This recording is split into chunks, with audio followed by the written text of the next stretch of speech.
ഞങ്ങക്ക് വിളിച്ചു ഇവിടെ ഹലോ, ഞാൻ ബിസി ആണെന്നല്ലോ. പിന്നെ പിന്നെ എന്തിനെ വിളിച്ചു ഉറപ്പിക്കുന്നേ? ഇജെന്തപ്പ ഇങ്ങനെ വെച്ച് പറയണേ?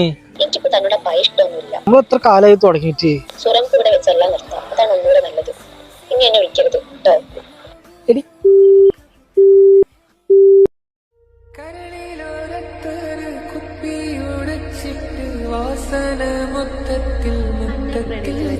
ഏറ്റവും വലിയ തെറ്റാണ്. നമുക്ക് ഇവിടെ വെച്ച് നിർത്താം.